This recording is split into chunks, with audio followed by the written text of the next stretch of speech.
aux vacances, c'est déjà être un peu en vacances. Alors on va se projeter en nous aidant à choisir vos bagages aujourd'hui. On en vend chaque année 9 millions en France. Rigide ou souple, cadenas ou serrure à code TSA. Quels sont les critères à prendre en compte? Quelle est la bonne taille pour une valise? Nos invités vont vous répondre. Avec Albert Anglais, bonjour, bienvenue. Vous êtes le directeur innovation et design chez Delsay Paris, marque de valises bien connue. Et puis Mehdi Barka, bonjour Mehdi, vous êtes le fondateur de SOS Bagages, entreprise de réparation de valises auprès des usagers des compagnies aériennes, mais aussi revendeur de bagages en Ile-de-France et sur Internet. On commence avec la question de Garance qui nous dit « Je cherche une valise assez solide, mais je n'aime pas les bagages rigides. Une valise souple peut-elle être résistante ?» D'abord, quelle est la valise la plus légère pour commencer? Les valises les plus légères, en fait, il y en a aussi bien des rigides que des souples. On est à 1,8 kg environ pour une taille cabine. Et selon les matières, on peut arriver au même critère de légèreté. Après, c'est vraiment une question de moyens de transport qu'on va choisir. C'est ce qui va orienter le choix de la matière, en fait. D'accord. Et alors, donc, vous allez nous conseiller quoi, par exemple, pour prendre l'avion? Pour prendre l'avion, plutôt une rigide. Plutôt une valise avec une coque qui va être thermoformée ou injectée. Et puis, pour les voyages en train, en voiture, plutôt des bagages souples qui vont plutôt s'adapter à la forme du coffre, c'est-à-dire qu'ils ne vont pas prendre toute la place. Et, voilà. Et quel est le type de valise le plus malléable? Là aussi, est-ce que la différence se fait sur le fait qu'elle soit rigide ou souple, la valise? Souvent, les valises souples ont plus de poches extérieures. Donc, elles ont un usage plus spontané, on va dire, et plus facile au dernier moment de rajouter un accessoire ou de le sortir, le blouson du petit ou bien le passeport, des choses comme ça. Et alors qu'une valise rigide, la plupart du temps, une fois qu'elle est fermée, on la touche plus. On n'y touche plus. Oui. Mehdi, il y a des matériaux spécifiques pour la valise rigide. Qu'est-ce que vous pouvez nous conseiller? Vous avez plusieurs matériaux. Vous avez l'ABS, qui est un matériau d'entrée de gamme. Vous trouvez ça chez Carrefour, Auchan, la grande distribution. C'est du plastique. En général, c'est du recyclé. Voilà, c'est du d'entrée de gamme. Ensuite, vous avez du polycarbonate, qui est utilisé dans les pare-chocs de voiture, qui est beaucoup plus solide et beaucoup plus résistant au choc. Je pourrais vous montrer 2-3 exemples tout à l'heure. Ouais. Et ensuite, vous avez le polypropylène, qui est le summum de la valise. Celle qu'on voit là à l'écran. Exactement. Polypropylène, c'est le top, ça? C'est le top. C'est hyper résistant au choc. C'est ce qu'on utilise dans le milieu de l'automobile.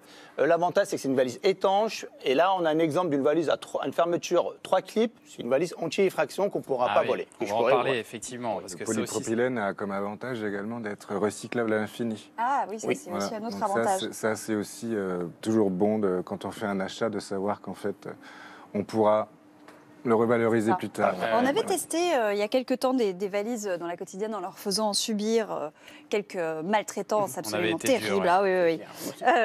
Probablement pas plus dur que la vraie vie. Peut-être pas quand même. Regardez, on les a vraiment maltraités. Et quand on voit ces images, on se dit qu'il faut vraiment prendre en compte la résistance des bagages. Parce que oui, quand on prend l'avion, par exemple, on se dit qu'ils sont quand même particulièrement malmenés, nos bagages. Quand même, dans ce cas-là, les valises rigides tiennent mieux le choc? Le secret d'une valise rigide, c'est bien de la remplir, la valise. Si vous remplissez bien la valise, vous avez beaucoup moins de chances qu'il y a des creux pour que ça puisse fissurer. Ça, c'est la première des choses. Deuxième chose, si vous achetez une valise premier prix, il ne faudra pas s'étonner qu'il y a le fissure du premier voyage. On en a pour son argent. Voilà, quand les gens disent « Waouh, la valise, elle n'est pas chère, elle est à 40 €. Moi, en tant que réparateur de valises, on les voit au prochain voyage. On appelle ça des valises sans retour. Voilà. En général, vous partez avec, vous n'emmenez pas avec. C'est quoi pour vous le prix minimum pour une petite valise comme ça de week-end? Sincèrement, 89 €, pour moi, c'est une valise correcte. C'est un prix psychologique. Je ne m'attendais pas à autant de précision. Moins de 100 €, vous avez une super valise. D'accord. Cabine et même grande valise. Même grande valise, une centaine d'euros, c'est sagement suffisant. Et alors, entre 2 roues, 4 roues, est-ce que vous avez une religion là-dessus? C'est clairement moi, je préfère 2 roues. 8 roues. Moi, j'aime bien 2 roues. 8 roues? 8 roues. 8 roues, maintenant, ils sont doublés. Quoi? Maintenant, parce qu'ils sont doublés. Chaque roue est doublée. Celle-là, là. Et ça, c'est Voilà, d'accord. Ça, c'est l'idéal, ça, pour vous? L'avantage, c'est que le poids est réparti par 8. C'est sûr que vous ne sentez pas le poids de la valise. Et c'est beaucoup plus solide. Vous n'avez pas les problèmes de petits cailloux qui restent coincés sur une roue qui est monoroue. Non, il y a beaucoup d'avantages sur ça. Et c'est silencieux. Mais les gens qui voyagent énormément prennent des 2 roues. Parce que ça rentre mieux? Parce que les gens, ils sont très speed, les gens vont très vite maintenant et vous savez très bien que quand vous avez une 4 roues, vous la faites toujours rouler en 2 roues. Eh oui, c'est ça. Mais ouais. justement, une 8 roues, on peut la faire rouler en 4 roues, en 2 roues, mais en pas fait, l'inverse. bien On sûr. peut rouler en 4 roues avec une 2 roues, bonne Ça, chance. c'est vrai, c'est sûr. Mais l'usure va être beaucoup plus importante sur une 4 que sur une 2, parce que la 2, c'est des roues de roller avec un diamètre beaucoup plus important. Ah, c'est sûr. Ah, c'est hyper technique. Quand je suis rentré dans le milieu du bagage, je pensais pas qu'il y avait autant de technique. c'est important ce que vous nous dites. La valise à 2 roues est finalement plus costaud. Ah ouais, Parce que c'est des roues de roller. et c'est surtout que c'est des roues qui ne dépassent pas de la valise. Quand vous voyez une manipulation à l'aéroport, quand ils vous balancent la valise, bon, je vous ferai une vidéo plus tard, vous voyez que la premier choc qu'il prend, c'est la roue extérieure. Eh oui. Et quand la roue, elle est sur 2 roues, on la voit fait plus intégrée, voilà, c'est ça, elle est plus oui. intégrée. C'est ça. Donc il y a beaucoup moins de chocs. Et surtout, Eh oui. ça résiste mieux au gravat et au trottoir, quand Oui. vous tapez. Et effectivement, comme vous dites, c'est vrai qu'on Voilà. de toute façon, on l'a fait plutôt Voilà. rouler sur 2 roues. Par contre, si vous êtes quelqu'un vous êtes quelqu'un qui prend uniquement l'aéroport, vous n'allez Prend pas son temps. qui prend son temps et qui ne va pas dans des terrains mousseux et voilà, et des hors-pistes, le 4 roues est très bien. Très bien. Là, vous inquiétez les consommateurs. Ouais, Le bagage ouais. de marque est testé. Ah oui, oui, testé et garanti. Les 4 roues, elles ont Oui. vraiment gagné du terrain. On voit Et, beaucoup de Ah 4 oui, roues. mais après, on actuellement. cherche toujours la simplicité. On avance et la parce qu'on va légèreté. pas faire un dossier roue non plus. Ouais, bien sûr. Même si. On On pourrait. pourrait faire même un débat Vous voyez sur la les Ah roues. bah, Attention, ça j'ai bien déclare. l'impression. Il a Je vois ça, commencé je le vois débat. Voilà. Il y a Régis qui nous dit une valise cabine, c'est pratique, mais une fois qu'on a mis 2 jeans et un t-shirt dedans, elle est déjà pleine. Alors vous nous disiez déjà qu'on ne s'arrête pas à un jean et 2 t-shirts, il faut vraiment il faut Oui, bourrer la valise. il faut bien bourrer la valise, mais surtout, il faut prendre ses vêtements, il faut les mettre en rond, ses vêtements. Il faut rouler ses vêtements pour que ça prend beaucoup moins de place. Pourquoi oui, comme ça, on en Ah a bah plus. oui, parce que si vous mettez en vrac, vous perdez de la place. Il y a beaucoup d'air en gauche et à droite, vous n'avez pas optimisé la valise. D'accord. Ah oui, C'est Marie Kondo, quoi. Ouais, c'est Dans la Exactement, on roule ses vêtements, vous allez voir, vous allez mettre beaucoup plus. Ensuite, moi j'ai vu beaucoup de choses à l'aéroport parce que j'ai l'avantage de les réparer. Ça sert à rien de mettre une doudoune dans une cabine quand même, on la met sur soi, même s'il fait chaud. Ouais. Voilà, un petit Mais à secret. trop vouloir bourrer sa valise, on s'assoit dessus même pour réussir à la fermer et tout ça. Est-ce que ça les Ça tire abîme sur les quand zips. même dessus. Ça tire sur les zips. Ouais, ça tire sur les zips, c'est pour ça que les marques ont inventé des tailles. Quand vous avez une cabine, vous mettez 12 kilos. Quand vous avez une moyenne, on met 16 kilos. Quand on a une grande, on met 23 kilos. Il y a des gens qui veulent mettre 16 kilos ou 23 kilos sur une cabine. C'est pas Oui. fait pour ça. On fait tout Ah oui. ça, bien sûr. C'est comme ça, on la met pas en soute. Ouais, c'est sûr, c'est sûr. l'objectif. Mais après, à l'arrivée, on vous la pèse, elle fait plus 12 kilos. Et Et c'est là, ça. vous achetez une grande. Et vous nous disiez, entre une rigide et une souple, on peut mettre évidemment plus de choses dans une valise souple. Elle est un peu plus flexible. ouais. Ça. Elle va plus tolérer Les extras. les extras. Comme Et les en- chaussures, par exemple, on peut les presser plus facilement sur les bords. Et en général, il y a un soufflet dans une souffle. Ah oui. Oui. Ça permet de l'agrandir. Mais là, il y en a aussi un peu dans. Ouais, là, il ils y en a commencent aussi les avec des coques. petits Les soufflets coques, sur les coques commencent à en avoir des soufflets. Oui. Mais les souples ont une soufflet. L'avantage qu'ils ont, c'est qu'ils ont des soufflets. Et toujours pour revenir aux 2 roues, dans une 2 roues, vous mettez beaucoup plus sur une 4 roues. Parce que c'est 55, le format accepté en cabine, c'est 55-40-20 à partir des roues. Et vous Ah oui. conseillez de privilégier, vous, des valises avec beaucoup de poches, beaucoup de rangements, beaucoup de compartiments ou c'est pas Ça forcément dépend effectivement de l'usage, puisqu'en fait, une valise rigide, elle a l'avantage d'être résistante à la pluie. Et donc, quand la valise vous échappe, comme dans le voyage aérien, vous ne savez jamais si sur le tarmac, elle va être exposée à un gros orage ou ce qui va lui arriver. Donc là, en l'occurrence, les valises souples avec plein de poches, c'est super dangereux, puisqu'on risque de retrouver ses affaires complètement trempées. Ah oui. Alors qu'une valise à coque avec un zip étanche, Beaucoup c'est plus quand même la étanche. sécurité d'avoir les choses qui arrivent en bon état. Et puis quoi. sur les compartiments, il y a plein d'organisateurs de valises comme ça Ouais. à l'intérieur. C'est On super, peut ça. compartimenter, Ouais, c'est plutôt C'est pas super, mal. c'est bien rangé. Et ça va loin, les valises, hein, parce que maintenant, elles sont même connectées, Victoire. Alors, moi, j'aimais bien, mais il y a un mais. Ouais, ce qui est bien, c'est que, alors, on peut avoir plusieurs options. Géolocaliser, c'est quand même pas mal. On se dit, si on la perd, on sait elle est garée. Pèse-bagages, ça, c'est quand même important parce que ça évite les déconvenus à l'aéroport. Recharge pour téléphone, lecteur d'empreintes digitales. Tout ça dans la enceinte valise. intégrée. Hein. Intégré à la valise. Mais il y a Enceinte intégrée. quand même un gros mais, c'est que ça fonctionne avec des batteries au lithium. Ah oui. Et que, alors, si vous êtes dans Ah. le train, il n'y a pas de souci. Mais si dans vous l'avion prenez l'avion, eh ben, si votre batterie peut pas être est pas amovible, il y a de plus en plus de compagnies qui vont en soute. D'abord, c'est pas possible, ça c'est sûr. Et même en Cabine. cabine, Ouais, ouais. il faut que la batterie soit amovible pour que ce soit accepté. Donc moi, je trouve ça génial. Franchement, la valise Dans connectée, je me l'idée, dis, quoi. Mais dans le Mais concret, dans les faits, tu vas pas acheter. Ouais. Ça se vend d'ailleurs, ces valises? Ça marche? Moi, de mon côté, non. Non? Non, parce qu'il y a trop. Il suffit qu'il la jette une fois, elle se casse, ça coûterait énormément à la réparer. Et surtout, ça alourdit la valise, tout ça. hein. Les technologies, oui, hein, c'est c'est un ça. poids. hein. Ouais, On ouais. n'imagine pas, une valise vide, c'est 7 kilos, une valise technologique. hein. Donc Oui. ça a jamais marché. Surtout, c'est dommage parce que l'idée, elle est vachement bien. l'idée, elle est quand géniale. même. Franchement, l'idée, elle était super. Ils avaient même inventé une valise qui avançait tout seul. Pour non. ceux qui étaient flemmards, voilà, qui voulaient pas trop, ils avaient inventé ça, qui était une super idée. Mais des aéroports comme Singapour, Hong Kong, interdit. Ça faisait shooter d'autres clients. oui, bien sûr. Ah bah oui. Vous en Vous avez- avancez avec votre valise, vous ne le voyez pas, bam, il tombe le client. Ah bah oui, Voilà. c'est vrai. Vous en avez, vous, des valises connectées? On en a eu une première génération qui en fait intégrait tout notre savoir-faire. On avait aussi bien la balance que la géolocalisation, que l'empreinte digitale et tout ça. Et parce sans que batterie vous aviez- lithium, elle était à pile justement pour Ah oui, il y a aussi contourner ce problème du lithium en soute. Et ensuite, on s'est rendu compte qu'en fait, le consommateur ne voulait pas avoir toutes les fonctions. Donc, on les a ciblées par type d'utilisateur. C'est-à-dire qu'une balance sera plus utile pour un voyage familial, où vous avez vraiment l'obsession des 23 kilos au moment du check-in.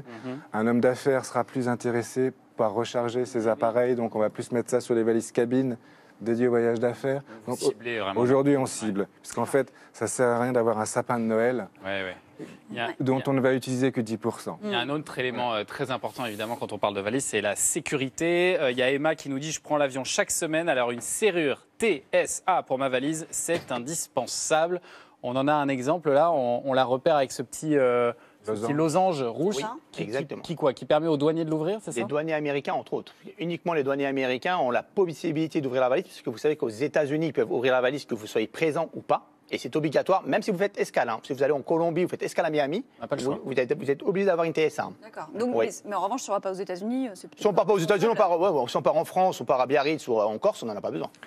C'est aujourd'hui Travel Century Agency est une entreprise internationale et ils ont signé des contrats avec beaucoup d'aéroports du monde. Et là, désormais, Et la en Chine. Europe, en Chine Et la Chine. et dans la plupart des pays d'Asie, c'est également reconnu. Donc c'est devenu un standard mondial. D'accord. Aujourd'hui, c'est 46 pays, la TSA. Donc ça vaut vraiment la peine de choisir un bagage avec le losange rouge. Et d'une manière générale, est-ce qu'il faut plutôt acheter une valise avec un cadenas intégré Non, le serrure intégré. C'est beaucoup plus sécurisé. Oui, c'est beaucoup plus sécurisé qu'un Avec une cadenas. clé, quoi. Avec un caca-code. Voilà, comme c'est celle ce qu'on a là, alors. qui est Vous avez là, montrée oui. D'accord. Parce que nous, en tant que réparateur de valises, on a beaucoup de clients qui viennent nous voir pour les clés.